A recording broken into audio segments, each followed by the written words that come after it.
All right. Greetings and salutations, everyone. We are back with another fantastic episode of Comics, Cosplay, and Cinema. As always, we're your hosts. I am Lee, and you guys know that guy over there. What's up, buddy? What's up, man? Foggy Night here. How's it going? It's going great, man. Going great. Hope you guys are doing great also. Thank you very much for joining us these past few episodes. But we are very excited to be here today. And what are we talking about, my friend? Oh, today we're going to a galaxy far, far away. We're going to be dipping into Star Wars, which I know we're both very, very big Star Wars fans. So this is going to be a very fun episode to dive into, and let's do it. Let's jump into it. Yeah, we are huge Star Wars fans. As you probably have noticed, we do come at it from different angles, different time periods. Yeah. Jake's much older than I am. So yeah.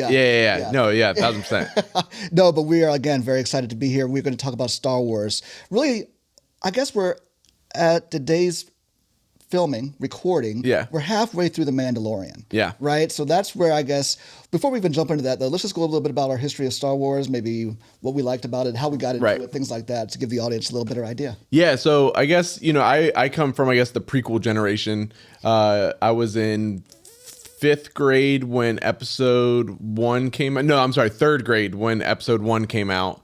So that was like my first cinematic experience in a theaters with Star Wars. And even as a kid, I remember the buzz in that theater just being different. You know what I mean? It was something that you could just feel it even as a kid. Like, wow, this is like, there are a lot more people here than usual. And like the buzz is going crazy. And it was the first movie I saw in theaters where something came up on the screen and people like applauded. It was like, in a galaxy far, far away. And right. John Williams' music starts playing. Everyone goes nuts. So that was my first cinematic. But before that, my dad is a huge Star Wars fan with the original trilogy. I watched all of those very early on. I actually still have some of his like 1977 figures from the original trilogy, and just marveled at, especially at that time, what that original trilogy was able to do. I think it's got a fan base that's really unmatched to anything else. And I think we've talked about it just, privately before. I think it's the most important movie to film in the history of cinema when you just throw in what it did for special effects, what it did for franchises, for science fiction, for just so many things that, in front of the camera, behind the camera, and then in the world. It's so crazy to see what it's become. But grew up, loving the original trilogy. Luke and Vader were just like, that whole thing was, still to this day, probably 2 of my favorite characters in the history of cinema. And then, the growing up and seeing, RogueOne, the Clone Wars and Rebels. I love all that. Actually, they're like my favorite bits of Star Wars. And then, as the sequel trilogy here lately, and now we got Mando and all that good stuff. But yeah, I've just been, since day one, man, I was born into it. And what about you? What was your Star Wars? Well, I'm going to come at it like you did a little bit, right? Because obviously the original trilogy, right? I experienced that in the theater, and I was young, like really young, but seeing that for the first time. And to your point, as you mentioned about what it did to the special effects and everything like that. Well, back in the 70s or early 70s and things like that, there was no such thing as, right now, we all know, everybody's watching this probably knows that movies come out in the summertime. Yeah. They're huge summer blockbusters. That's when the movies, the blockbusters tend to come out. Star Wars cemented that. Jaws actually started that. Before that, people didn't go to theaters over the summer. Yeah. It was a dry period. But then Jaws came out, and everybody was like, "Woo!"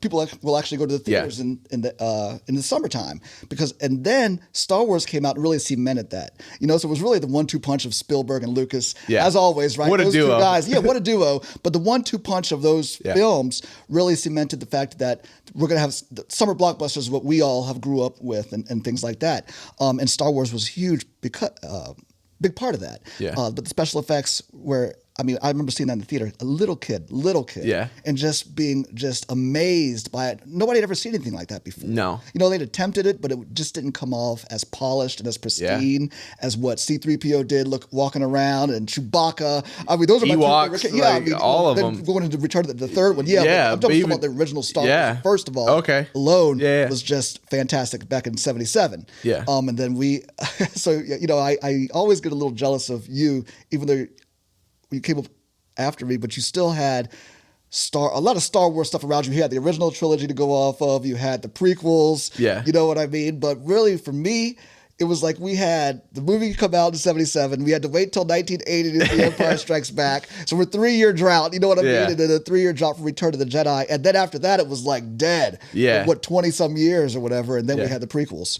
But now we're living in a day and age where we've got the original trilogy to draw off of, the prequels.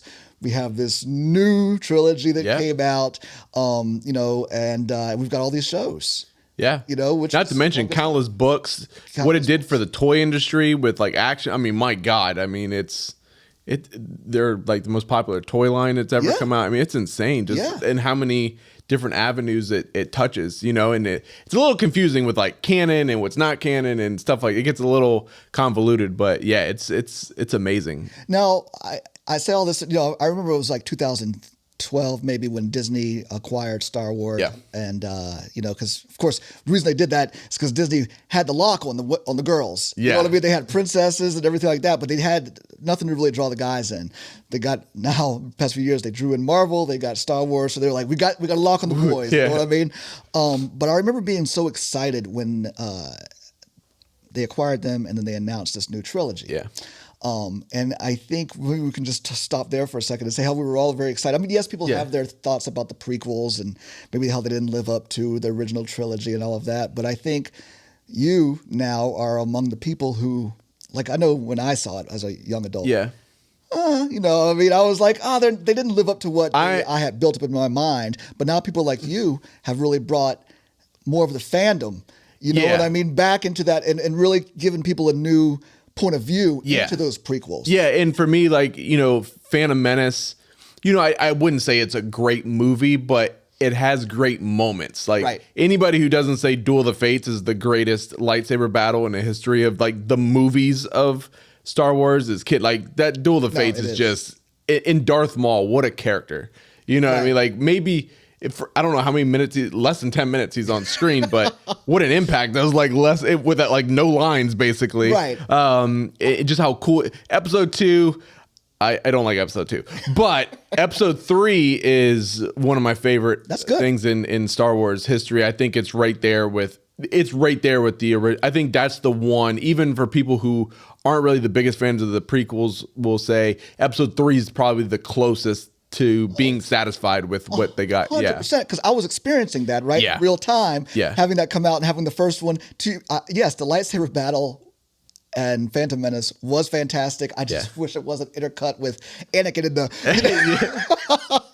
little 7-year-old Anakin being like, "Come on, guys! Now this is pod racing." Or just when he was like in the little thing shooting the people. That's what he was saying. He's like, "This is pod racing." Yes, you're right. So that I just, you know what I mean. I wish it wasn't like that. But Revenge of the Sith. Yeah. To go back to that, yes, that was a great film. I put that in there in the top 3 of these Star Wars films. You know what I mean? Yep, same. Empire being number 1 for me, and then RogueOne, and then I'm Rogue. Sith. Rogue. Man, I'm always so tired. It depends on the day between Empire and Jedi, but Empire and then Revenge of the Sith would be my 3 too. But I mean, you just don't even understand being like not knowing anything. You guys, I can only imagine. Just be like being in the theater to hear that. Yeah. I am your father. My dad said I was like a very small kid, and just turned in to be like, what? Yes. So I can't even imagine. I mean, that's one thing. Like, if I could go and have a movie experience that was before like my time, it would be to experience that moment in that film, because I can only imagine like how. What? And then having to wait so long for it to continue on. Mm-hmm. Yeah, so no, cool. It was good stuff. So I'm going to go back to my point that I brought up earlier and I forgot to finish. that Disney acquired them and got, it was very exciting times. And I think for a lot of people, though, is when the excitement was there. Right, but because I think they had, they said, "Oh, Luke Skywalker's coming back here, Han Solo, Princess Leia," and I'll tell you what, for somebody like me, who I love the original trilogy, and I find myself as Star Wars continues to go on and come out, I do find myself saying, "Did I just love the original characters?" So I mean, you know what I mean? I don't know, you know what I mean? But I digress.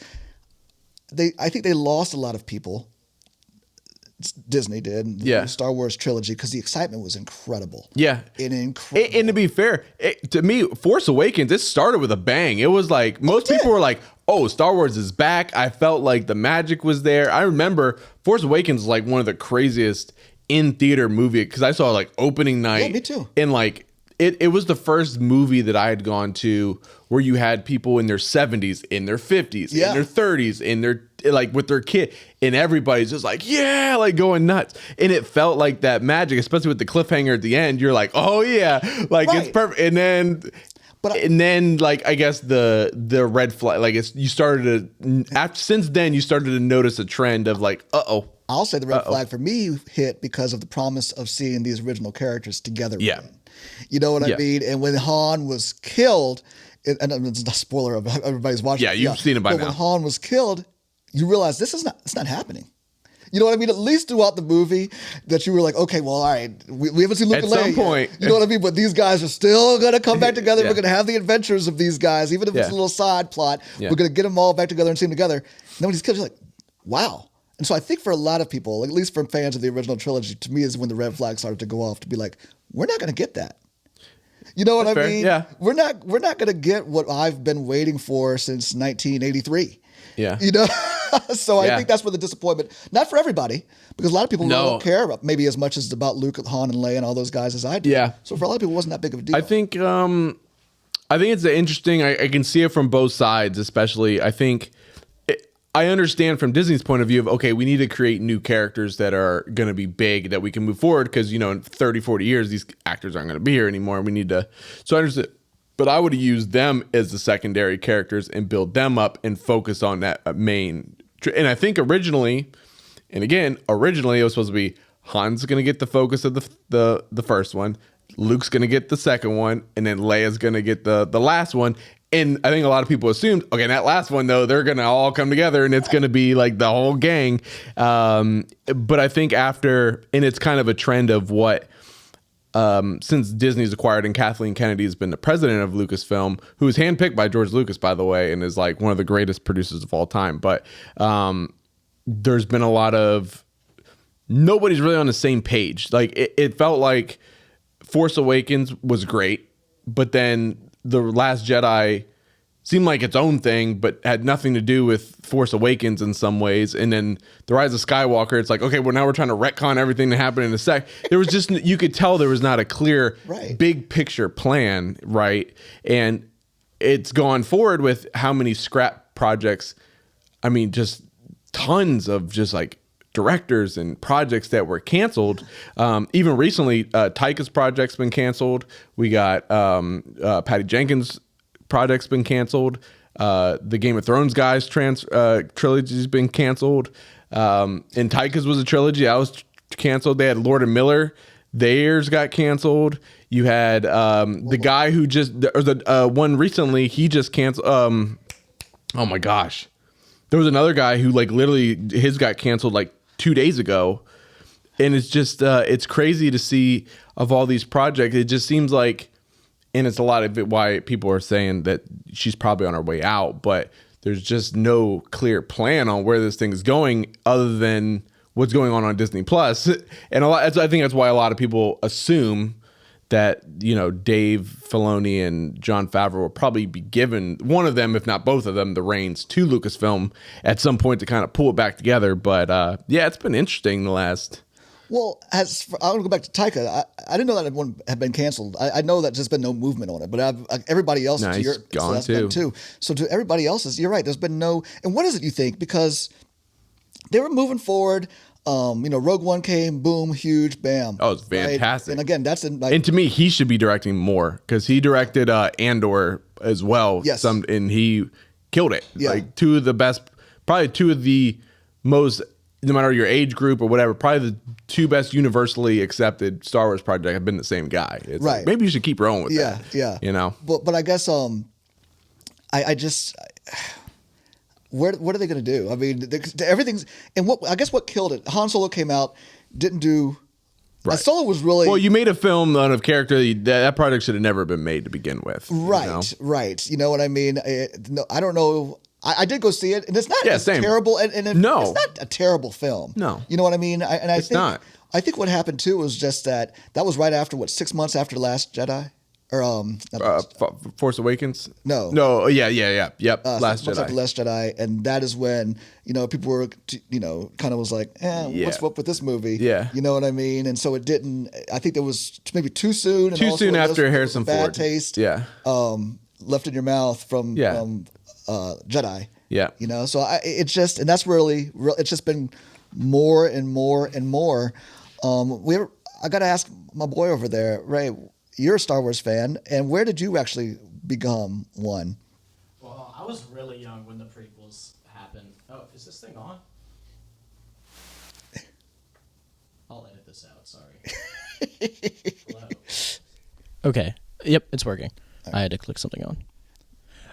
I was actually really young when the prequels came out, and I really loved them from the start, and I had a bunch of old video games. I loved Star Wars Battlefront 2, the original. Yes. the newest Star Wars Battlefront game, I have to say, is the most cinematic game I've ever played. It just feels like a movie. But I've always loved Star Wars, but I gotta say, like, the newest trilogy has fallen off a little bit for me. I remember watching. I only watched the final one once. What's it called? Rise of Skywalker. Yeah, the Rise of Skywalker. And I just remember thinking about the pacing the whole time and how crazy it all felt. And I don't even remember much from it. I just felt like it was a dream. And most people wish it was a dream, terrible nightmare, or whatever. It's funny. I thought it's funny. The sequel trilogy, I thought the one redeeming character of the whole thing was Kylo Ren. Like, his story was like very interesting. And you killed him. Like, he was the one character I thought, okay, down the road, I could see them making like, oh, what's Ben Solo do now to redeem himself? And like, how's he get his name back and to not be heal somebody and dies? Like, and just like what? Like, why? Well, they almost ruined his character throughout the films anyway, because he was. Oh, he's such a good character. And Adam Driver's such a good actor. Yeah, you know what I mean? Yeah. And so it just really, Kylo made a huge splash, and then they really started messing with him in Jedi again. You know what I mean? Where the helmet was off and took the mystique. You know what I mean? I don't know. It just wasn't. Wasn't the same as Force Awakens. I mean, well. And then they tried to redo that. And to your point, build the mask back again. What J.J. Abrams' version of him was great. And then, they went away from it. It's like, again, they weren't on the same page on what the heck they were making. It's just wild. But here of late, the Disney Plus shows, I've been very happy with. Mandalorian's been, I think, a breath of fresh air for a lot of people with bringing. So there's two sides of it. I think Mandalorian has brought the fun and adventure back to Star Wars. Right. You can have a great time watching that show. Like, bring your kids. I mean, go anywhere and try not to see Baby Yoda, Grogu somewhere. Like, he's just everywhere. And then I thought Andor has been the best thing that's come out of Star Wars in a long. I mean, that is a very adult, very high quality show. And I think it's the momentum. And then you've had Clone Wars and Rebels. I thought Clone Wars was, again, those are two of my best favorite Star Wars properties, live action or animated. But I think the key with that is it's such a broad world, and I think part of the things, again, with Solo, for example, you have so much lore and, options to pick from. Like, quit trying to pigeonhole this like little 10-year window, of, okay, like, I got it. But like, if I want to see Han Solo, I'm going to see Harrison Ford. I can watch show me something new. Right. You know what I mean? And I think they're starting to realize that, I think that's where they're going to go moving forward, is something new without just all this constant fan service. Do you think the most interesting characters that they have created since Disney's acquired them were in what movie? Would you say RogueOne? I would say there's a lot of interesting characters in that one movie, more so than there are in that trilogy of other than Kylo, I would say Andor, obviously, because the show was a huge hit. Right.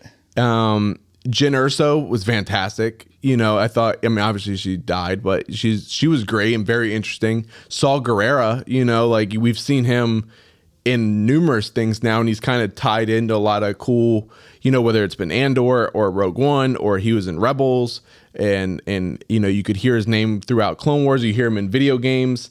So he's been this figure, and it's really cool. And then you got now the Mandalorian. He's like become an icon. You know what I mean? And it's just, it's great. And but at the same time, it's funny because I think like now maybe because the people who grew up with the prequels like me. Like Obi-Wan and now Hayden Christensen with Anakin, they're getting so much more love now than they ever did when they were making the prequels. And now they're what Mark Hamill was for probably when, you were, the prequels came out, you're like, I want and like now they're the legends, and then, Mark Hamill's like on a whole nother level by himself, but I think... Yeah, but to your point, I do agree. I think a lot of them come from RogueOne. Well, that's why I was asking that question, because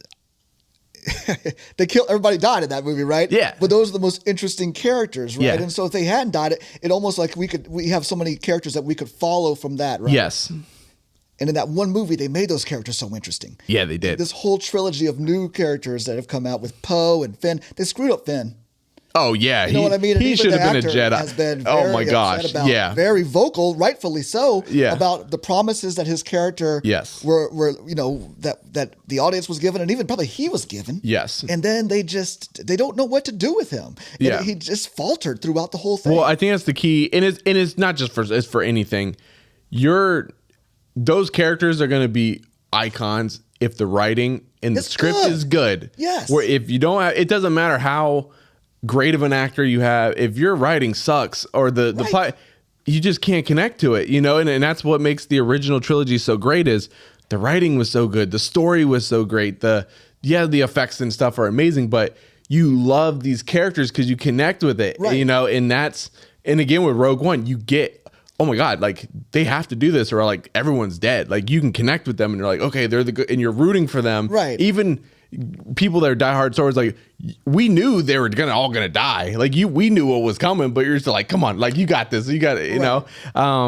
But yeah, because those characters are great. We want to see those go. But but I think that's why they've run into a problem, right? Because even Rey, I guess, I don't know, and it was her character was written all weird because you never knew. I don't even think they knew as it was going whether she was going to be a Skywalker, whether she was going to be a Kenobi, whether she was going to be. She was originally supposed to be a nobody. You know what I mean? I know, but they just and then they just started doing fan service to like try and grab your attention back. But then it was too late because you suffered. Yeah, I mean, the audience. A lot of times these executives, they think the audience is dumber than they are. It's like, no, we'll pick up what you're getting. Like, if you start messing around, like, we're going to see it. Right. And, like, your flaws start coming out, and then you see the dip, But and then Poe, I mean, do you care about, he cool, tried to make him charming. Cool. They try to make him like Han Solo, but it's like, nope, you're not Han Solo, bro. So I think they've run into a problem that nobody really latched on to those characters and are screaming to see where now they want Grogu go. And Mando. Yes. Okay. Yeah. And that's what I was going to go to. They did create characters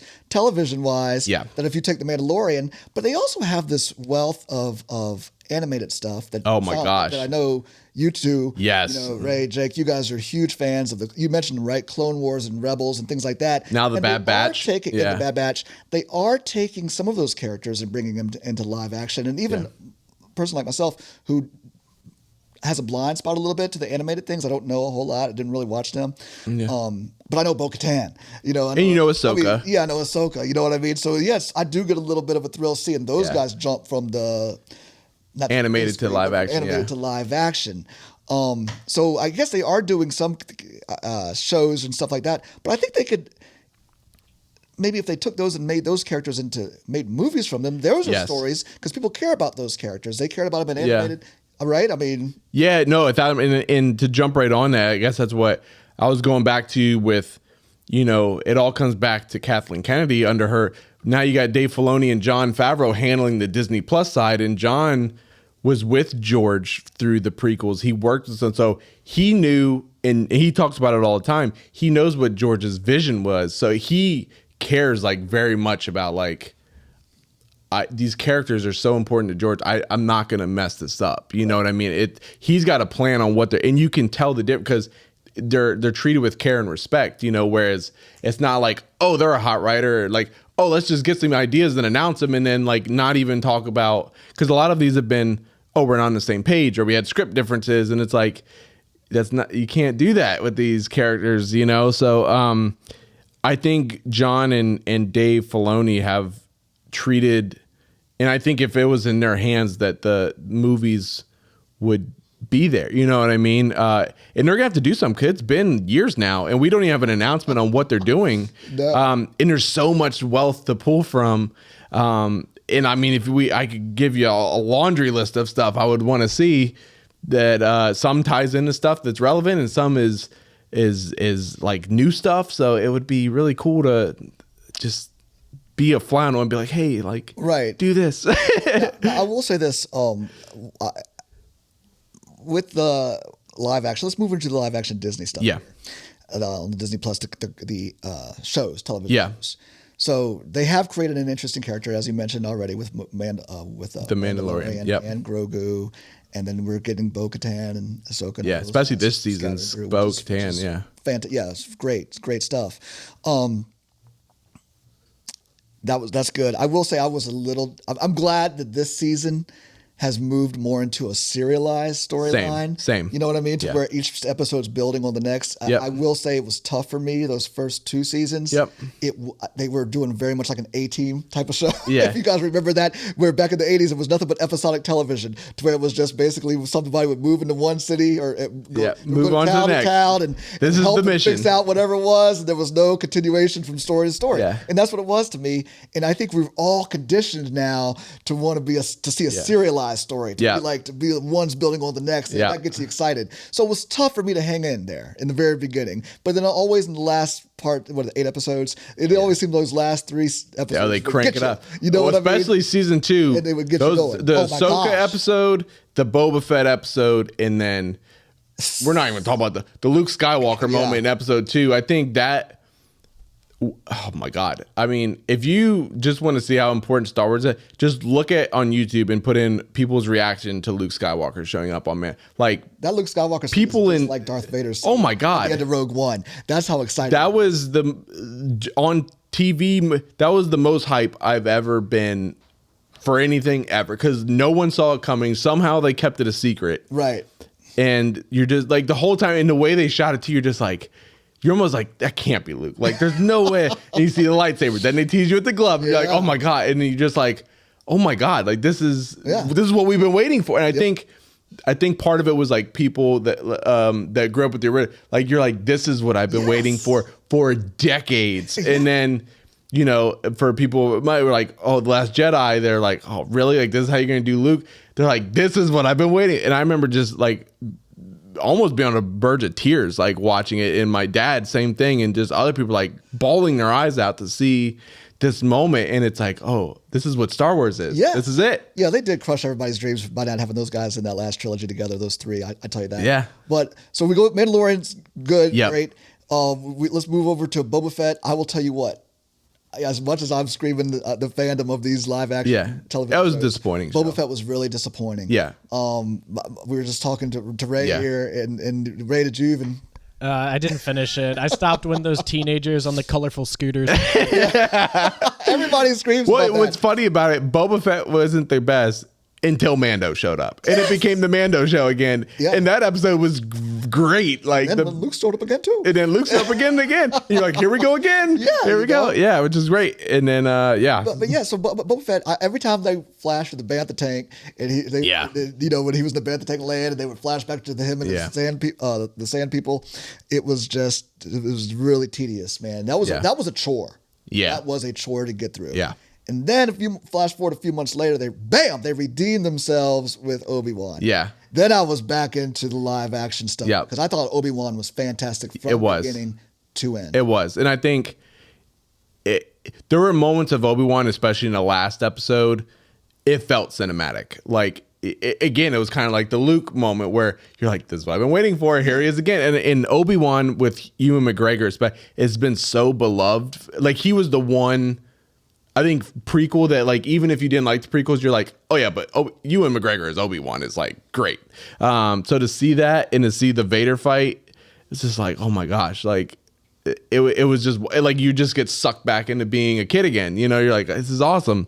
But I agree, it was fantastic, and it had a great Deborah Chow, who's very, very talented, that wrote and directed all of that. Did you like Obi-Wan, Ray?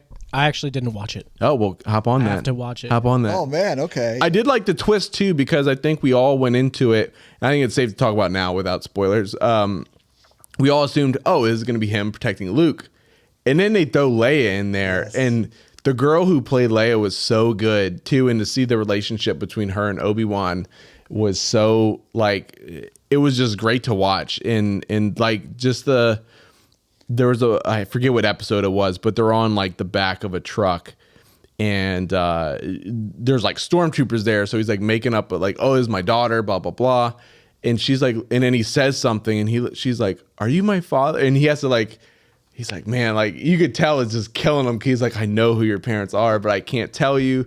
And then, you know, your dad is like, I just found out he's Vader, and like, oh my God, like you're going through these but like some of the moments in that are just so good and well done. It was fantastic. I literally, like I said, that got me really, really excited for Star Wars again, because the tediousness of Boba Fett really almost.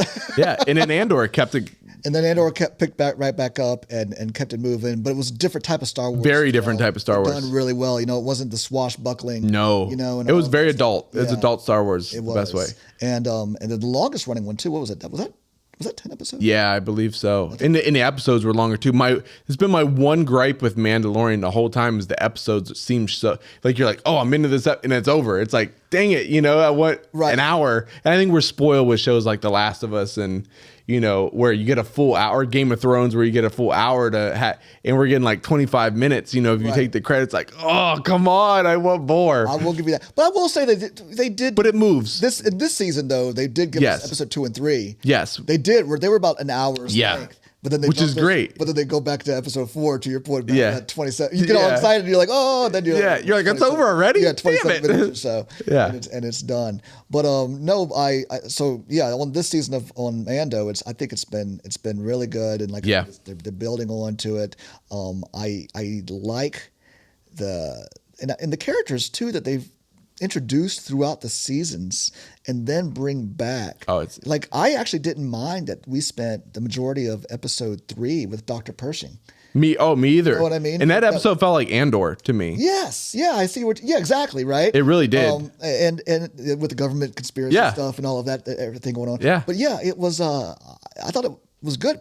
And that goes to show, again, our point earlier in the episode that we just talked about. Yep. Give us some interesting characters, man. We'll follow them. Yeah, we will follow them. Dr. Pershing had such limited screen time in season 1. Yep, maybe he popped very early on. No, he is just season 1 early on. Yeah. You know, because he was holding Grogu before Mando got him. You know, that's right. Yeah, and then we see him again, and you're like, oh, and we follow his story, and I didn't care. I thought it was really well done. Yeah, it was. Yeah. You know? Now I want to see more. Yeah, exactly. Well, I think we won't ever see. I don't think so either. He looks like he's something to do with him, might, but he's a little tapped out. Mind wipe is done, and we're gonna go back and revisit that. You know, she's also kind of interesting. You don't know what her. Yeah, she is. You know, she's part of Moff Gideon's ship. Exactly. Yeah. Awesome guy, by the way. The guy who plays Moff Gideon. Oh, man. I met him in person in a Mando costume with the Darksaber at a con. Not to go totally off. And he took my Darksaber and like immediately got into Moff Gideon and was like, "This is mine." And I was just like, "This is awesome." I was like cheesing under my helmet, like, so I was just like, "Dude, this is so cool." He's a really cool guy. But yeah, sorry, sidetrack. No, that's good. That's good, I love that when you regale me with the stories of the people that you have met at your cons. Oh, well, since we're plugging, I meet Hayden Christensen not this weekend, but next weekend. So I'm very excited about that. What con is that? MegaCon in Orlando. Oh, very cool, man. Yeah. That's good stuff. Yeah. So you're going to, in other words, you're hearing Hayden Christensen will be on our show. Hayden, hi. Yeah. That's your point to invite him on here. Yeah. Oh, yeah. Totally. You know what I mean? No. But so I guess we're talking about that. Where do you think that they can go from here? I mean, we've got from a cinematic or Disney Plus show. Let's go through what we've got coming up, right? So we got Ahsoka. Yeah, that's Acolyte, and the Acolyte is for people I think that's more like, I think that focuses more on the dark side, which is really cool. It's going to be more of a darker story, which is great because I've always been saying, why don't they ever focus on villains? You know what I mean? It'd be so cool. I think if it was me, I like the balance, and Mandalorian does this in some ways because you get a little bit of the old stuff, not older, but like you get like Boba Fett and like, you know, from original, you get Ahsoka, who's like this Clone Wars, and she's like awesome. Then you get new characters, like, you know, you get like Mando and Grogu, and you have this blended mix. And I don't get why you can't do that with projects you're working on. You know, whether, you know, if you're working on a trilogy, for example, and then you have like these spin-offs, they're just like their own thing, just like we talked about with DC or Marvel with what they do. I think for a long time, Knights of the Old Republic has been something that a lot of people would want to see from a trilogy standpoint. I don't want to be stuck in this like window of 20 years, you know, the Skywalker era, I guess. It would be really cool to go, or like the birth of the Jedi, the birth of the dark side. Like, how did that happen? You know, stuff like that.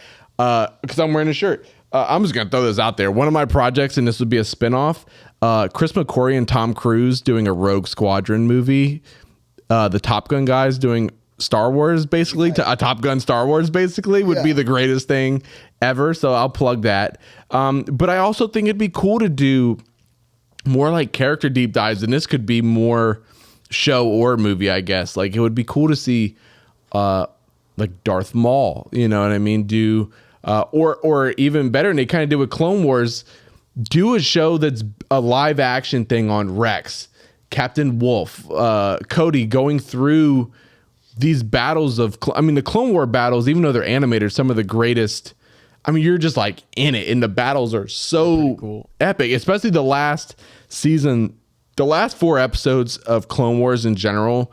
If that was combined into one movie and was live action, it would be far and away the greatest Star Wars movie in the history of Star Wars. So you bring up an interesting point. I hadn't thought about that. So you're actually saying, because one thing that's different with Star Wars, I think everybody obviously who's watching that knows, the animated stuff is all lore. That's all lore. So it's not like, you know, some like a DC animated thing doesn't actually tie in. Well, maybe it will. That's a bad example. Yeah. It will now. But, you know, previously. DC animated stuff hasn't tied into the films. Right. All of this stuff does. So you're saying, though, and it's interesting, to take those and adapt those into live action, not just taking those characters and telling new stories that we haven't seen in the animated stuff. You're saying take the animated stuff and make that. For the people, you know, like yourself who haven't really watched Clone Wars all the way through, like the last 4 episodes are at least right up to Order 66. Right. And it's Ahsoka and Rex and all these clone troopers, Bo-Katan's in there. And the Jedi, Darth Maul's on Mandalore. And he's ruling Mandalore with all these Mandalorians who basically are like in Darth Maul armor, which is so sick. And it's basically Maul's trying to lure Anakin to Mandalore so Palpatine can't get to him because he knows what's coming. Instead, Ahsoka comes with like the 501st, and you have this huge clones versus Mandalorian battle going on. You got Jedis fighting Mandalorians. You have Ahsoka battling Maul. You got Obi-Wan in there. Then Order 66 happens, so all of a sudden you have clones and Mandalorians fighting Jedi. They're trying to get off of ships. You got like Darth Maul captured but then escape. You have like Rex who's getting his inhibitor chip changed, and I mean there's just, it's bonkers, and you're just like, oh my god, like it's peak Star Wars. It's so good. See, they would get that because the reason I'm not a big I love animation, but I'll tell you, and this is probably going to just make a lot of people hate me, maybe even you too, but the reason I don't get into the animated Star Wars stuff, I don't like the animation. It's fair. I don't even like the later seasons because it is a lot better. But what's shocking to me is that it even looked like that to begin with when it comes from Lucas. You know what I mean? It was like says the guy who saw the old man Kenobi fight Darth Vader in slow motion. Yes, I know, but I'm just saying though, because this came out in the 2000s. It's not like it was like very recently, the last season. So So I'm just I just can't. And even now, Quinn, my son, has been talking. He's sat down. He's like, I'm going to go through these. You know what I mean? And I try to jump in there with him, and it's the animation. just the last 4 episodes, bro. I love DC Marvel animated stuff. It's a Star Wars animated thing. If they did it differently, I'm telling you, just do the last 4 episodes. Trust me. But they would get me. They would get me, and I know they would probably get a lot of other people to be able to tell these stories that I didn't know or didn't watch because it was animated and do it into live action. You know what I mean? That would be tight. And I hadn't even thought about that before because I'm just so about the fact that I just know this is lore and it's done by the same people. I wouldn't do that. Even with like the live action stuff, so you have like just here recently, Hayden Christensen, speaking of him, was just saying, thank God for the Clone Wars for expanding who Anakin is. Right. Because there's so much more. Clone Wars Anakin, by the way, is so different and so much more awesome than live action. And it's not because of Hayden Christensen, but because like the Chosen One, he's like Superman. You know what I mean? Like when he shows up, it's like, oh my God, like he is by far in the way the biggest badass that's there. And they call everybody by like, you're general. You're not like some apprentice. You're General Skywalker. He's leading armies. And you know, there's so much to Obi-Wan. You don't know, like Obi-Wan was in love with Bo-Katan's sister. And like he watched her get murdered right in front of him by Darth Maul. And it adds to that relation. There's so many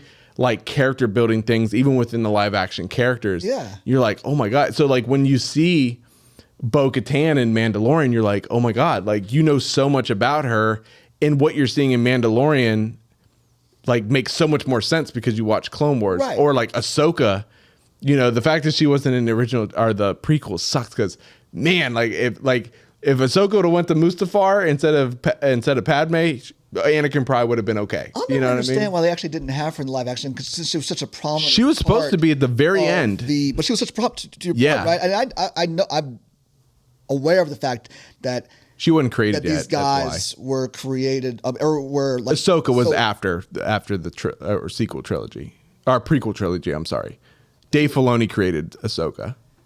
No, I thought Ahsoka was in between those films of Attack of the Clones and all that stuff. No, she was created when Clone Wars came out by Dave Filoni. Yeah, after the movies. I think. Yeah. Oh, I see what you're saying. Okay, but I still thought in Clone Wars, Anakin has a Padawan. But why did I think Clone Wars was out while those prequels were being made? So those came out after the fact. Okay, so all right. Well, then now I understand that. Yeah.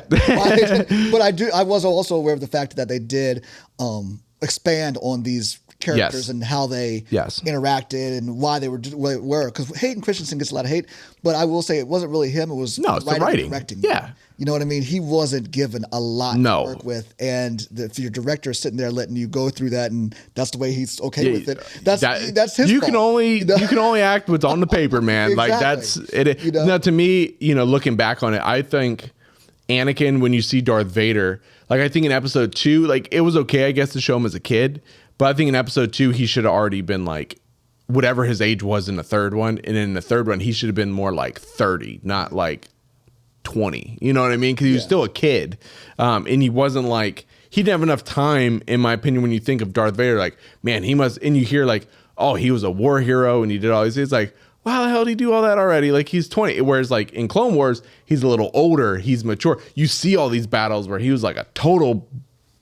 He's literally, there's a line, he's like, there's literally like 300 droids tops, like I can mow these guys down by myself, like no problem. And he says it all the time. I wish he was a little older in the second one and then the third one, so when the flip happens, you're like, oh, okay, I just thought he was young, right? But again, that's not Hayden Christensen's fault. Like well, let me go. You mentioned Bo-Katan. I gotta ask you a question before I forget. Based on where she is in The Mandalorian now, I know a lot of people are kind of maybe upset with the direction that her character is going in The Mandalorian, as far as like, are you okay with it? Because you know that character and things like that. The fact that she's becoming more one with. Yeah, she is, because she was I hear what you're saying. Yeah, so she was part of the Night Owls and like from a Kree where it wasn't like you have to keep your helmet on all the time. She was more of in a weird way, like her family comes from a political, like they ruled Mandalore, you know what I mean? So she grew up almost like a princess kind of, but she's a Mandalorian badass. And then she's a lot younger in Clone Wars than she is in Mandalorian. This is her probably 20, 50, at least 15 years after Clone Wars. Just judging. And what's cool, by the way, is the girl who voices her in Clone Wars is Katie Sackhoff. Dude, she's fantastic. I've loved her ever since Battlestar Galactica. Oh, she's great in that. She was great. I don't know, when she has that helmet on, I'm like, hey, Bo. Like, I don't know what it is. Her walk, man. I'm like, wow, okay. No, but so I can see her kind of being lost away. You know, she doesn't have Mandalore anymore. She's lost her, whole way of life, really. So I can kind of see why she meets Din and gets welcomed into the to the new group and starting to adapt to it, because I think she finally feels accepted for the first time. She's been searching for, what it is to be a Mandalorian, because she comes from the more political side. Now she's starting to see it's more than that. It's bigger than that. And it to me, I think it actually enhances her story. I really like it. Well, that's cool. Again, I was curious to know your thoughts, because I'd heard the uproar from some people about, I think people are a little worried about like her and Din becoming a thing. I don't know why. I'm like, they're both Mandalorians, it would make sense. But no, I think she's been the highlight of the season so far. Yeah, and and I'm really curious, at least at this point in time, again, we're halfway through, of the mythosaur in her, because every episode is just like her, this mythosaur, and I'm like, that's got to come back to fruition at some point. Now, is this mythosaur, is this something that you were also aware of, or is this something kind of... I just knew it was the logo of the Mandalores, you know what I mean? Too, Ray? Yeah. Yeah, it's with the skull with the two horns at the side. You even see it on Boba Fett's armor. Yeah, I read something about them. I forget, but the Mythalore is this huge creature that I feel like is a rite of passage to becoming like a true Mandalore general or something. Yeah. But people have to kill it and take its skull or something. Oh, yeah. Okay. The armor was very much like the legend or whatever is coming to fruition. Yep. You know what I mean? The lore is happening. And they think they're extinct in the show, by the way. For the people who don't know why. She was like, it's a vision. She was like, no, I saw a real one. Yeah. You know what I mean? I was wondering to me, I didn't know what that creature represented until the end when they started, in the next episode when they really kind of started to explore that. Yeah. But I think that's her. Yeah, I think she's going to probably be the new... Which would make sense. Uniter between those two Mandalorian clans, I guess. Well, like, she has the Darksaber for a while in Clone Wars too, because is it her dad? Was it her dad? I'm blanking. Sax. It might be. Somebody related to her has the Darksaber during Clone Wars, and you kind of see that, and then you see Sabine have it in Rebels, and we'll see her in Ahsoka, and that's what's gonna be cool. Ahsoka is, for what I've heard, has a lot of Rebels in it. Like, it might even be basically Rebels, the live action series. Well, aren't they bringing that, help me out here, the main character? Didn't he all of them at the end of Rebels, though? But I'm saying they're like... all of them, they're looking for him or something. Hera and Ezra. Yeah, Ezra, yep. Yeah, they're searching for him. Right? And Ezra's with Sabine, or at least, and then Hera will be there. And Hera just made an appearance in The Bad Batch not that long ago, actually. So yeah, it's all coming together, and it's almost like... it is cool to kind of see, like... okay, is this going to be like an Avengers thing? And they have teased it a little bit of like, this is all happening at the same time. Like, they're all going to kind of come out. Like, I fully expect Mando to show up in Ahsoka. Well, that would be so tight. So like almost like do what Marvel's done, but a special presentation. Yeah. Disney Plus with all of the little dream team together. Yeah, bringing everybody together. Which is kind of how it felt during the Luke episode. You're like, oh, there's Bo, there's Boba Fett, you're like, oh yeah, A-Team, let's go. Well, it's funny you mentioned her having the claim to the dark saber. Yeah. Because in that episode when Luke showed up, I mean, she was claiming that, right? Yeah. Even somebody like me who didn't know the whole background, I mean, they made it pretty clear that was part of her. Yeah, that was her thing. To get Mandalore back. Yeah. Also, I think I want to give a quick shout out to a little redeeming of Ahmed Best. Oh my God, yes. I was so happy yesterday when I saw that. You know what I mean? Do you know that was actually a pre-character that he had done on that little live, for a little special or something that he did? It was a reality show. Where he was a Jedi instructor. Right. So they've incorporated him. How cool was that? It is. So Ahmed Best, guys, for those who don't know, he unfortunately was tasked with playing Misa Ting. Everything gonna be okay. Yeah. So he was tasked with playing Jar Jar, as you said, and of course now again, just like I not said, his fault at all. Earlier, yeah. Jar Jar now is looked at in a somewhat different light because I can see being a kid Oh, you know what I yeah. mean? And seeing that like you guys were. I thought it was fine as a kid. I laughed with him. Yeah, you know what I mean? And you were like, oh, this is a great character. But for people like me, it was like, what is this? You know what I mean? It was just become almost like and maybe that's what the original Star Wars was to us. I don't know. I think the original Star Wars did grab everybody. Yeah. Because I was going to say some people could look at the original Star Wars and be like, that was just for kids too. Yeah. You know, or something like that. But that really, and it was sad because then that character. Well, and the actor went through a really rough time. But then his character was diminished. You know, I think they showed him at the very end of the third. Yep, sequel. And he was in Clone Wars a little bit. Yeah, at the very beginning of Clone Wars, he had a few lines, but his character was supposed to have been really prominently displayed through the whole. Kind of like C-3PO or R2-D2 to the original. He was going to be there the whole time, but they listened to the audience and got him out of there. And then, of course, like you said, Ahmed did not get a lot of love and a lot of hate, man. Yeah. So it was really cool to see him. You gotta love him now. He's the one who saved Baby Grogu. Yes, you know. And I think we won't see that's not the last. Oh, no. Because I love how they're piecing us through 3 seasons now. They've given us just little teases of how Grogu got out of that Jedi Academy. I love that Carl Weathers on Twitter yesterday tweeted out, who wants to see more of a Mod Best wield lightsabers with a question mark with like a smiley face? Because it's like, oh, he's definitely out there. That's so cool. Yeah, because we will continue. He's got Grogu. He is such a badass. We had the dual lightsabers. I was like, man. Duelist for the Jedis. So it was really cool. I could not. Yeah. And I'm glad it wasn't like. I'm glad it wasn't like and I guess it really would have made sense, but I'm glad it wasn't like Mace Windu or somebody. It was like a huge name where like it was somebody who's like, oh, that's like a cool little thing, but it's still like, oh, I know him. You know, it was just enough where it's like, oh, that's so cool. Well, if it had been Mace Windu, he would have been armless early. Yeah. That would have been a great call. There's a lot of theories on him coming back. There's a lot of theories on now. But we never asked you, what would you do from the cinematic standpoint? I know.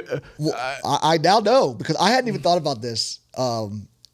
Jake, until you brought it up, and if they actually did then redo some of that animated stuff into live action, I really do think that would be a way to go for a lot of people. You know what I mean? Because at least now people know these characters that have been introduced in live action in these newer films. So be able to go back and see their backstories would be really interesting to do and not have to dive into the animated thing. Yeah.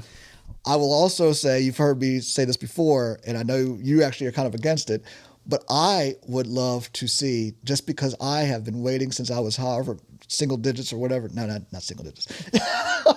But young, to be able to see Luke, Han, and Leia again, man. Yeah. You know what I mean? And if some way, somehow, they could tell us a story with those guys in between Return and what if it was animated?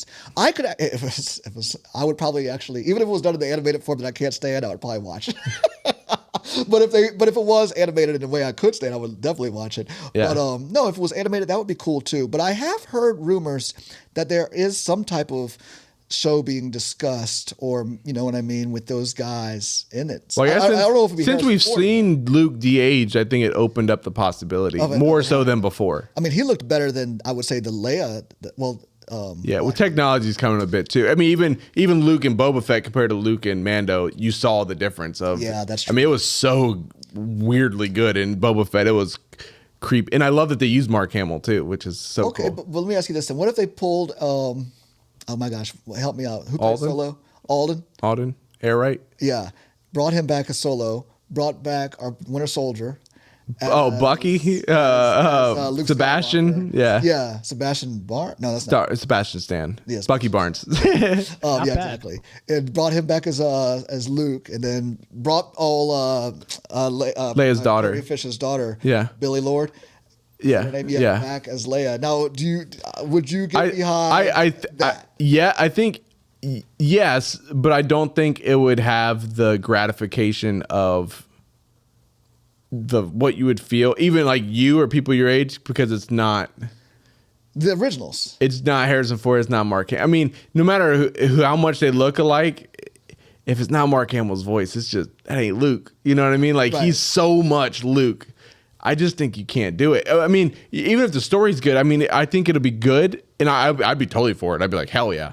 Oh man, I think there's just other ways. I like how they're like tying him in with like Mando and like having him show up, and you get this quick little like, oh my god, right? It'd be cool if you had all three of them pop up together and was like, but I don't know if you could do a whole story if it wasn't. So maybe if it was one, it would be cool to see all three of them pop up and then give them that. I have heard rumors. A whole episode to Mandalorian. Yeah, he forfeited a whole episode to Luke Skywalker. So yes, you could totally do that. So do that side story. A whole episode of the Mando or something like that. And there was rumors that during filming of Mando season 3 this season that Harrison Ford was on the set at some point. That would be cool. Which would be cool because you got Luke, and I mean, obviously, if Luke's out there, Han's out there. Yeah. So it would be kind of cool, I also, another project for me that I would love to see, and this is a character that a lot of people don't know about unless you've read like the books and stuff, but he's I've heard a big clamor for him for a long, is Darth Revan. Mm-hmm. I don't know. He's Ray's shaking his head here. And for a long time, actually, Keanu Reeves actually was rumored to be in. So for people who don't know, Darth Revan is the only one ever who he was a Jedi, like the most powerful Jedi, went to the dark side, was a Sith Lord, like the Sith Lord, and then went back to the Jedi. Mm-hmm. And he became a good guy again and redeemed himself at the end. Didn't die as soon as it was redeemed. But he's got a red lightsaber and a purple lightsaber, and it's like this and he's like just plays both sides. Like he'll kill you like that. Like he's not like traditional Jedi. And he's such a bad, and he's like way before like the Skywalkers and stuff. That's another project I would love to see in using like a character like that, because you could explore the dark and the light, you know what I mean? And because he wears a mask, you can hop back and forth. You ain't got to worry about like, oh, well, how's he old there and young? You won't see his face. So that would be really cool. Darth Plagueis, I think, would be cool, or Darth Bane, because he's the one who came up with like the story of 2, the point of view from the bad guy again. Yeah, villains. Yeah, I mean, that's the thing. Is just there's so many planets and time periods, and Knights of the Old Republic, or even moving it forward, like if you want to do like the time period of Rey. And so, if you had to choose, then if you had to choose, but there was only one, would you choose the way back in the history, the Knights of the Old Republic, and all that stuff, or would you go back into the future with the DeLorean, go back in there or to the future and follow maybe Rey and hell no, I don't want Rey. No, I don't want them in it. Yeah. No, I would go back. I would go back. Yeah, I think you'd rather see previous stories. I would like to see previous new stories. The new characters too, but new stories. Yeah, I just think it'd be cool to just like. Also, I think it just builds the lore of like, how's this stuff come about? Like, how was it before? Like, how did it get to that point? You know what I mean? Right. And I think that was the beauty of like the Clone Wars. The last 4 episodes is it puts so much more into the Order 66, like so much to it, and you see not only that, but throughout the whole series, like how much of the war went on and what it did for the clones. And the clones are such, even though they're all the same voice, and Rey, you can probably echo this too, their personal loss that they have to go through because they've been doing this war for so long. And then you get a guy like Rex who, all his brothers are turned to Order 66, like he can't do anything about it. But yet, like, I have allegiance to this person that I've been sworn to protect, but these are my brothers who I've been dying with for years, and you see his conflict. Like, it's, God, that would be so cool to see in live action, And then you see him with the Bad Batch. I think the Bad Batch would also be a very cool live action. Yeah, it would. That was a cool set of characters. Yeah. And I feel like they could expand on them a little more. And I did like the Bad Batch show. It was a little childish. Yeah, it's definitely for kids in some way, like Omega especially. Mm-hmm. But I mean, the idea of Omega as a character was really cool. But I want to see more of her older now. The first episode of Bad Batch, where it picks up actually with Kanan from Rebels, who is the Freddie Prinze is the voice of. He's an adult in Rebels. It's him as a kid, and you see his master get killed by Order 66. Oh, really? And the Bad Batch are the one who actually are like kind of save him, right. Even though he runs away. He thinks they're trying to kill him, but they're like, no, because the Bad Batch have like this mutation where Order 66 didn't work on them. Right. I'm familiar with those guys. Yeah, they're really cool. So it's cool because you can tie in some older stuff, but it also is like, it dabbles just enough in each, I think that's the key is give us a little fan service, but keep Yeah. Keep the surprises out there. What about, would you want to see Freddie Prinze Jr. play Kanan? Play Kanan? No. I don't know. I mean, he could, I'm sure. I just don't. Freddie Prinze Jr., do you know who? He was like Fred and Scooby-Doo. Yeah, the live action Scooby-Doo. Yeah, live action Scooby-Doo. And also, when I Know What You Did Last Summer, he was the... I mean, he could. I don't know. I'm sure. I mean, I would trust I only that. bring that up because he's a popular... Yeah, could. Yeah. Freddie Prinze Jr. Yeah. He's also a huge fan of huge genre fan. stuff. Huge Star fan. Wars, D&D, Yeah. all kinds of things like that. So I think to be able to... The fact that they took Katie Sackhoff, who was also That was a great. huge icon in the genre, Yeah. fandom. Yeah. Took her. I think people like the fact that they, if somebody like that and take that. Another one, and sorry if I botched his name. I think his name's Sam Whitmer. Yeah, he voices Maul. Yeah. He voices Maul, and he's Starkiller in the Force Unleashed games from like way back. It's him. Saying Smallville. I would, or Andy's Doomsday. I would love to see him. We've seen Ray Park do it, but it would be cool to see him do it as well. As a new character, or I love throughout Star Wars too, and I think it's bringing this up as a little. I love the like huge celebrities that have been stormtroopers, and they just want to be in it. Like Daniel Craig's the stormtrooper who is in there with Rey when she's captured, and then you have Tom Hardy's been a stormtrooper. You have Jason Sudeikis and I forget the other one. Adam Pally. Yes, in Mandalorian. Which was awesome. I would watch a show just on those two troopers. Yes. Because that was so good. It's so good. But that just goes to show, right? That how big of an imprint Star Wars had on everybody. Yeah, everybody wants to be a part of it. Yeah. And we can't have this conversation. I know we're bringing it up late in the game too. Whatever we talked about all these different projects and things like that. I got to give a shout out to Bryce Dallas Howard. Oh, because yes, she's an actress. She's been in the Jurassic Park film. Yes, and all of that. But and she's the daughter of Ron Howard, prolific director. Yep. Who also directed Solo. She has directed some of the best episodes of the television series. I would go if someone gave me the keys and said you could hand the Star Wars Empire to somebody, she would actually be the person I would give the entire operation to. Because of her dad, she knows what she's doing. Yep. And to your point, what she touches is gold. Yes, I truly believe that. The best episodes out there. I agree, sure. 1,000%. So her, Favreau, Filoni, the other dream, and even Carl Weathers. He's been teamed in. Man, he had a great. He did great yesterday. And I think that was his. Directorial. It's either his first or second. It's no more than two. Okay. Who's the other one? Fugatara. Yes. He's like a tall African American guy. Rick. Yeah. He's also been pretty much that same. They were doing new people, but now it's kind of the same core people that seem to be directing it. I think.